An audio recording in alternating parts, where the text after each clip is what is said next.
Hello everyone, this is Ken. Welcome back to Fables Den, and this is my magical, whimsical, adorable den of fables, and I would like to talk to you about soft shadow working today. We don't know what shadow working is. I'm sure if you're watching this video, you probably already have an inkling as to what it is. You probably already have it in your practice, you know, in your spiritual, therapeutic, healing, personal development practice.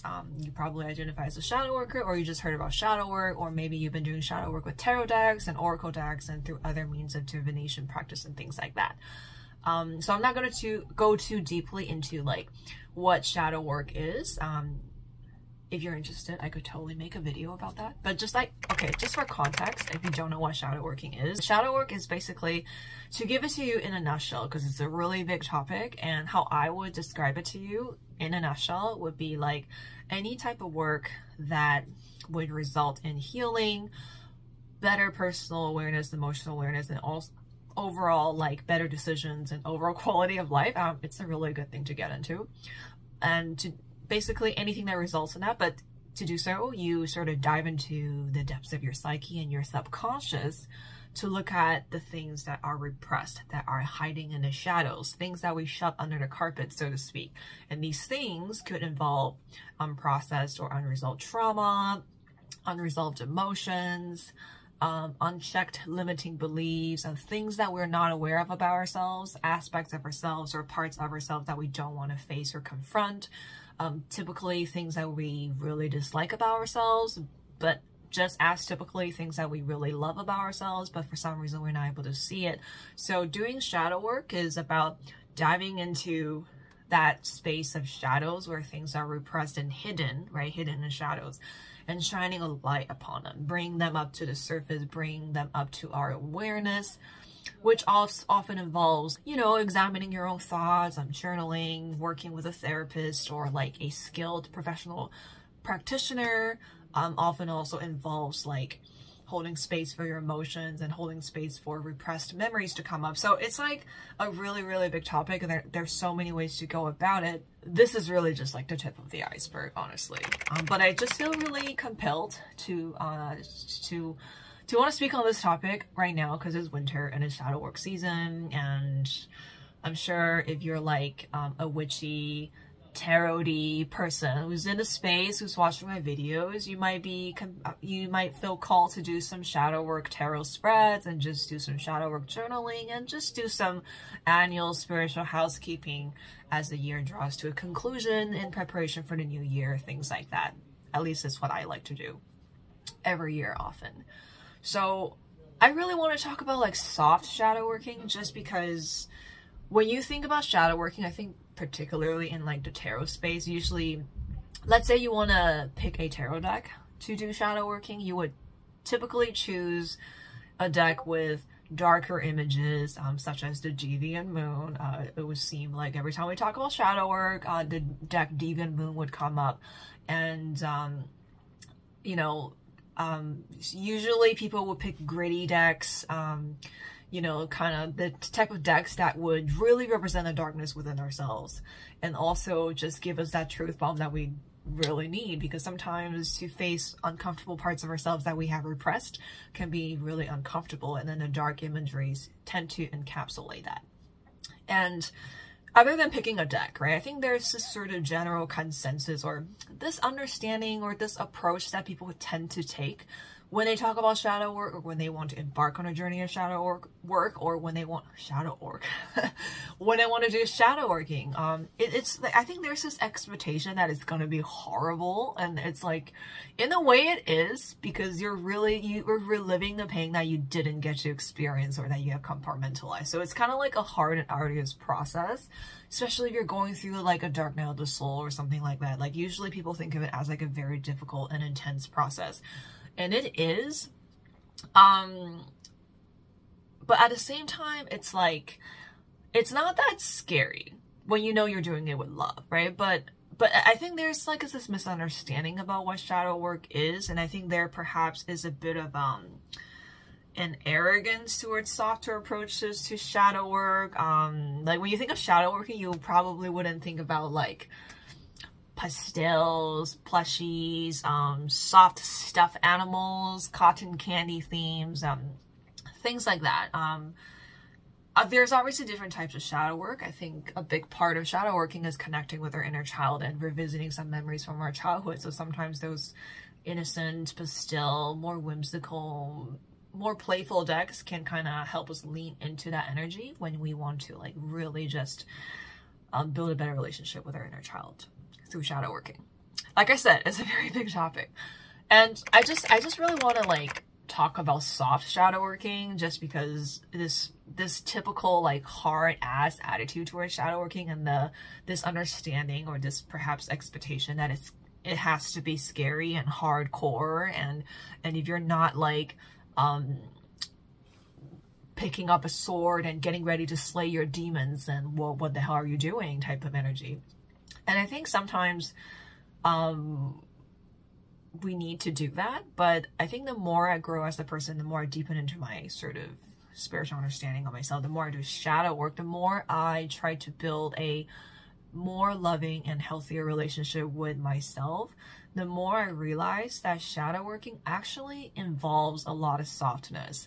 It actually involves a lot of emotional honesty and openness and vulnerability, holding that space of love for yourself, holding that space of gentleness, compassion, kindness for yourself, for you to experience these painful memories or repressed emotions or trauma or difficult things that you didn't want to confront about yourselves. Like, it actually takes all, for me at least, it took all the courage that I had to remain soft, because the moment I got hard, the parts of me that wanted to come out, that wanted to be healed, that wanted love, that wanted to be seen, that wanted compassion, that part of me would just shy away and leave, because they couldn't enter this, they couldn't really connect with me when I'm shrouded in hardness, when I think that I need to wear my battle armor to do shadow work. I think in a way that's like a protective mechanism, right? When we think about the parts of ourselves that we don't like, or things we don't like about ourselves, or limiting beliefs, or the negativity in our lives, the things that tend to get pushed into the realm of shadow, we get a little protective over ourselves. It's kind of like, well, it's kind of scary, right? Obviously we want to charge in with full armor, like fully clad in armor with our best weapons and our best battle cry and stuff. And I think perhaps initially, to even go there, to even enter the realm of shadows, that is what is required. And I'm also speaking about shadow work as if it has like some clear stages. Like it doesn't. Like, shadow work is sort of like this up spiraling down spiraling journey, and it's like it requires different entry points and different portals to get to where you need to go, to get to what you want, what you're trying to reclaim at different parts of your life, at different parts of your journey. And every moment of shadow work is different and miraculous and beautiful, and each to their own sort of thing. But like, soft shadow working is that holding that space of love. And it sounds like, you know, life and light washing what shadow working is, and that's not what I'm talking about. I'm not talking about like telling yourself that it's okay when things are not. I'm not talking about masking your pain and calling it soft shadow work and call it a day. On some days we might have to do that because that's all we can muster. I'm not talking about like spiritual bypassing. I'm not talking about weakness. I'm talking about softness, like deliberately and consciously choosing to be soft and choosing to hold that space of love. And I think like people are almost afraid of the idea to be soft, because if you've gone through like a hard-ass life, if you've gone through some hard-ass things in your childhood, if you're just carrying trauma and people have been shit to you, and then things have been unfair and all kinds of things are just stacked up against you, and then you experience lots of just bad experiences that you have to work through. This is almost like the hardcore version of what you would think is hard. It's like being soft is hardcore for you.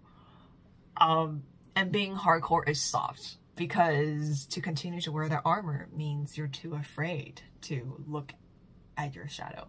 I'm totally roasting you, but but I'm just saying, like, being soft is like hardcore, because Being soft is the courage to love again. Being soft is the courage to actually see yourself and look yourself in the eye, no matter how difficult that is, looking at all the difficult experiences you've gone through, and just see yourself for just in he, she, their entirety, and just witness who you are, who you have been, what you have done, what you're wanting to do now, what you're not wanting to do. Just looking at that picture, that image of yourself, just all of that, all of you, or even just whichever part that shows up in your practice at the moment. It's like, and not wanting, and just restrain yourself and like not fight that part of yourself.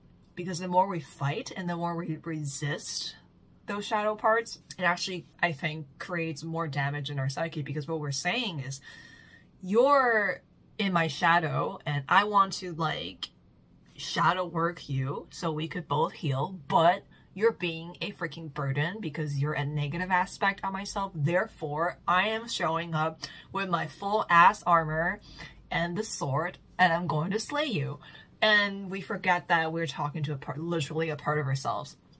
And that could be damaging. And I think ultimately that's not really self-loving. I think sometimes we can show up that way and then we realize that, holy shit, this part of myself just went through some shit just like me. In fact, they might have been the reason why I'm alive at all. This is why they're so terrifying. This is why they're so, they look like some kind of freaking monster. And this is why I want to kill them in a sense, you know, psycho-spiritually. Not like literally, obviously. But wow, actually this part of me has been my protector this whole time. And that's why they look like they lived a hard life, and they look like they maybe low-key look kind of evil, and I don't want to look at them, but they were the ones that gone through some hard shit for me and protected my inner child or whatever. So we might charge into our shadowscapes like that, but eventually we realize that, wow, this part of us is actually just is in need of love, just like everyone else, just like every other part of us. So we have to actually soften and drop its sword and unclothe our armor and just like have a heart-to-heart, because you can't have a heart-to-heart if you're covered up and hard as armor. You can't be soft when you're hard. So soft shadow work is that. Soft shadow work is having that moment of vulnerability with yourself, and having that moment and holding that space of love and non-judgment. Also just embracing the awkwardness. When I try to do soft shadow work, especially in the beginning, I will find myself judging myself for not being not judgmental enough. I will be like, Kim, you're supposed to be a space of love and non-judgment and kindness and unconditional love and acceptance, but here you are judging yourself. It's even okay to do that. It's okay to be like, I'm meeting this part of myself for the first time. I'm trying to soften. I feel very awkward because we haven't been on the best of terms. We kind of had a rocky relationship, but here we are. I'm making an effort. So I think softness sometimes is also just accepting that's where you are. Accepting the fact that you're not completely accepting of this part of yourself yet. So softness is to that point, right? Softness isn't an ideal state of being. It's not an ideal mindset or mentality or perfect energetic resonant vibrational state that you deliberately enter in and you just stay there. No, softness is about flowing with whatever energy that's coming up. It's about flowing with whatever you're thinking and what your thoughts are, and just even in awkwardness and judgment and hatred and whatever emotions that show up when you're doing shadow work, just be a soft space for that to happen. Just allow that to happen. And even when you can't completely approach it with love, just say, I'm working on it. I understand. I see myself feeling awkward and feeling judgmental, but I'm here. I'm showing up. I'm trying to repair the damage that has done. I'm trying to create a better relationship with myself. I'm trying to cultivate more love and kindness within myself. I'm showing up. So sometimes being soft is not like, oh, all love. Like being soft is not all unicorns and rainbows. I low-key hate that phrase because I love unicorns and rainbows. Shadow work can also have unicorns and rainbows, you know. But anyway, you get the point. Okay, softness isn't just like, you relax into like love and light, and then everything will be well, and all is healed, and all the shadows will be transmuted into light. No, softness is like, literally, for those of us who's just been hard our whole lives, it's just softness is like sensing all that tension and seeing that our muscles are like this, like battle ready muscles, and we're just like, okay, that's not necessary. That's not necessary because we're trying to be vulnerable here. So that's soft shadow working. Like I said, soft shadow working is hard and hard shadow working is soft. I much prefer the idea of soft shadow working just because it gives room for us to be imperfect and acknowledges the fact that we're a human and that we're deserving of love, and it is in a way a practice of self-love. There is, I think when we're on a journey to become better, to heal, when we're on a journey of spiritual evolution, when you're trying to use, say, tarot cards to engage with our inner aspects, our inner world, and just level up and be better, I think sometimes we fall into the trap of like, oh, we're not doing good enough at being better or becoming better, and we become really perfectionist, and we become really judgmental, and we judge our process. Which is why I mentioned earlier that sometimes being soft during soft shadow working is about like, is about acknowledging that space of awkwardness where you're not quite unconditionally loving yet. It's also acknowledging the fact that this ideal state is never going to exist on a constant. It's not going to, like, you're never going to hit this plane of like ultimate unconditional love and then you just stay there. Like, soft shadow work is a practice. Love is a practice. Like, I think in spiritual spheres, we like to talk about love as if it's like this unconditional state of like vibrational bliss, but that's just bullshit. Like, I think that exists, but as a human person in the 3D world, love is a fucking practice. It's a fucking practice, and it's a verb. It's an action or a series of actions that you take for yourself and your relationships. It's not just about like thinking that you love or just holding that space of love. It's like there's just so many steps in between that we don't talk about, right? It's like, for example, holding that space of love. For example, when you're shadow working, it's not just like, oh, I am a soft space of love, blah, blah, blah. I'm not saying it can't happen, but it's just like, I'm just talking about the moments in between where like you're also just struggling to be soft, you know. I think love, the energy of love intertwines us and wraps us in the cloak, or just wraps around us. And you know that, okay, I'm getting the image of, you know, sometimes when you're like, when you wrap like a really soft, comfy blanket, but sometimes you thread your leg through in a weird way, and somehow the fabric gets folded in a weird way, and then you're stuck in it, and you're just like, well, I know I'm not technically stuck because it's a freaking blanket, but I don't know how I got here, and I just have to like rearrange myself to like comfortably on the bed again. So something like that. I don't know if that analogy is resonating, but something like that. Those are my thoughts on shadow working, and let me know if this resonated with you. I'm a big champion for the idea of soft shadow working, and I definitely want to speak more about this in the future. Being a soft girl in a hard world. Or just like a soft person in a hard world, but soft, not as in weak. Like, I'm just really exploring the idea. I'm just really expanding on the idea of being soft in a world. I know this is not like new. I'm picked up this term from somewhere, but I'm just having a lot of personal reflections on it. And yeah, I guess quickly going back to like the decks that you could pick for shadow working. I think I have some videos coming up about that. I'm just gonna share some of my shadow work deck picks. But it's just like to that point of like soft shadow working is like, if you were to pick like a shadow work tarot deck or even oracle deck, it doesn't have to be something dark and bleak and like creepy or hardcore looking. It depends on what you need for the specific shadow work topic that you're addressing, but I would suggest that choosing the deck that's gonna help you access that part of you, and also maybe that deck could also represent what the part of you, how you want to embody yourself when you show up with this, when you show up to meet this part of you. For example, you could pick adorable doggo themed deck because you want to like appear to your wounded shadow self as like a loyal pet and super cute and super harmless.